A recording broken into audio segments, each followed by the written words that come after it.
The Clippers just kicked out Chris Paul like he was Jazzy Jeff on The Fresh Prince. Let's talk about it. So, the news that's been making the headlines recently has been the departure of Chris Paul from the Clippers. And I say departure loosely because the Clippers really just... they got him up out of there. But what was the reason for that? It seems kinda unwarranted and it came out of nowhere, especially for a team that's 5 and whatever and doesn't seem like they're going anywhere. If you're trying to solve your problems, I don't think getting rid of Chris Paul is the issue. That being said, it's really looking like there's more to this story. There's something deeper here that we're not really seeing, and I'm not sure exactly what that is, but it's starting to come out that he had problems with Ty Lue, which would be one thing, but that coupled with his distrust of upper management might have been the fuel that was needed to let him go. It's just not adding up because right now, like I said, as it stands, they don't really have any reason to make this move. It's not like he costs a lot of money. It's not like they're looking to add anybody, which I'll get to in a second. And this team is just dysfunctional top to bottom, so I don't see how getting rid of CP3 will help them in one way or another. Now, going back to the idea that they may be getting somebody, that's one that's a little bit interesting to me because maybe, just maybe, they're playing 4D chess here and they're just shedding him, opening up a roster spot. But then my thought is, couldn't you include him in a trade package to make salaries match? I don't know what's going on.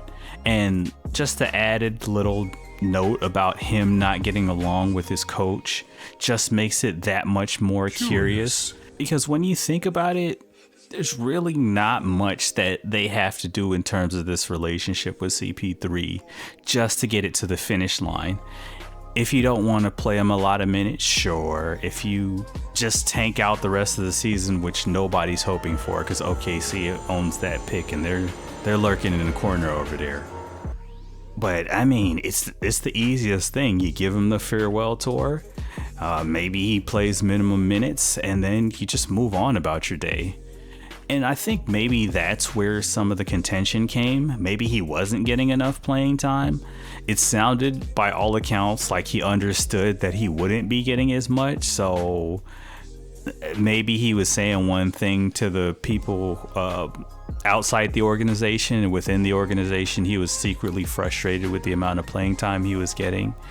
Or the way that Ty Lue managed that time was a little bit upsetting to him. Maybe he felt like he could come in at a time where he could make a difference and he wasn't being played in the right situations or used to his potential, even though he's on the later end of his career and this is his farewell tour. I don't know. None of it makes any sense. On the outside looking in, and the initial reaction is everybody goes to that Blake Griffin trade that just came in the dead of night as well, after they signed him to that massive contract and just basically showed him the door. And props to Blake Griffin, because when Steve Ballmer showed up to that arena in Detroit, he just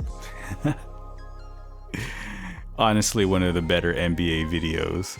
But yeah, this is just like the same thing.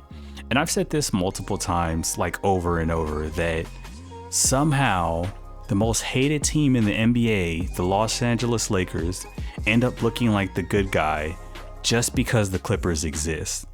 You know how hard you have to work to make the Lakers likable in the NBA community? I mean, people outside of like LA and then maybe some places in, I don't know, China, like really like the Lakers, but everybody else is like, please just let something bad happen to them. But if you're the Clippers, how is it that you have everything at your feet to take over from the franchise that nobody likes and you fumble at every single opportunity? Starting in the Lob City era, they had a lot of nice playoff runs. I feel like that team was like more liked than other teams in general. For the Clippers, you know, the Kawhi and Paul George ones, which will come in a second here, but those Lob City Clippers really captured a lot of people even outside of the NBA world because they were doing something really exciting, and for the first time in forever, they really were better than the Lakers, and people just ate that up. Now, you know, that ends. They get rid of CP3. They move on from him. It seems like they're going into a rebuild phase. And then, you know, the Kawhi situation happens, and it's like a light at the end of the tunnel, and they find a way out. And then he's going to come and save and change everything. And he's from LA, and it just made too much sense. And they would finally get that chip that they've been looking for, and they would dethrone Big Brother down the hall. So he comes, and then they trade a massive haul, which is now being looked at as one of the worst trades in NBA history. But at the time when we were looking at it, it really didn't seem too bad. I mean, we didn't know what SGA would be, and those draft picks could have been anything. Oh, no, not so fast, Lois. A boat's a boat, but the mystery box could be anything. It could even be a boat. But Paul George came off a season where he was third in MVP voting, and he was coming attached to Kawhi. So essentially what you were trading was a lot of future picks and an unproven talent for PG and Kawhi Leonard, who himself just came off of Finals MVP coming from Toronto. So yeah, it made sense at the time. It just didn't look as bad. And then, you know, people wanted to rally around that Clippers team, but I just didn't feel like they had the goodwill that the Lob City Clippers did. They felt like they did a lot more talking before they actually won anything, and that kind of rubbed people the wrong way. And again, you know, not to keep beating the dead horse with this point, but when that whole team came together, it was just a group of unlikable people, and then people looked at the Lakers as the good guys in that scenario. Like, there were a lot of people who just didn't feel like the Clippers were like this, you know, homegrown good guys just trying to, you know, get that championship. Now, don't get me wrong, if they would have actually done it, I do think that would have changed the narrative. But then you had that video of them walking through the casino or whatever, the famous "Don't talk to us." Talk to us. Prices just went up. Don't talk to us. Don't talk to us. Oh, looks like my boy is coming with me to LA. Where we going, cuz? We coming home. We coming home, cuz. And then you had the press conference and the commercials and the billboards. It just seemed like it was just a lot of talking before anything was done. And for the team that is so hush hush, put your head down and work, it seemed like they were doing a lot of the spotlight stuff that they were lambasting the Lakers for. And then the way they lost in the playoffs, not just to lose, but to be up 3-1 and be up by double digits in all of the games that they lost to potentially clinch the series, is just a level of choke that I think is hard to replicate. So you look at 2020, they go out so terribly. Kawhi gets hurt, and honestly, a lot of people thought that, you know, that was it for them. They were doing pretty well during the regular season.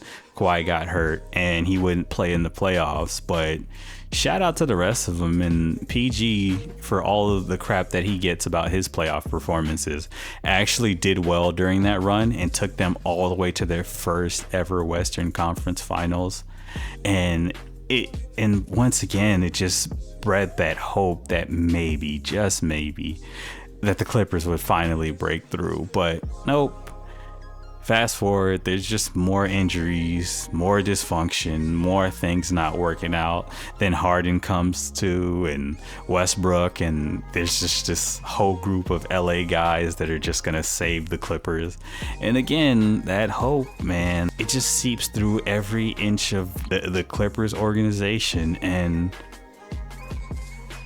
for whatever reason, they just never are able to capitalize. And then everything that happens around them, with the way they treat their superstars and these shady deals that now Steve Ballmer is involved in, it just, for them to be that downtrodden, last of the line type of team that everybody kind of wants to, you know, finally step into their own, they just keep doing this and doing this and doing this to themselves. But I don't know, man. I do think that there's more to this CP3 situation that we're not seeing, and I'm sure more will come to light as the days go on, and I just know it's going to get worse before it gets better. So it's interesting to me. Would love to know what everybody else thinks. Everybody's losing their minds. It's just one of the most Clipper things to happen ever. But anyway.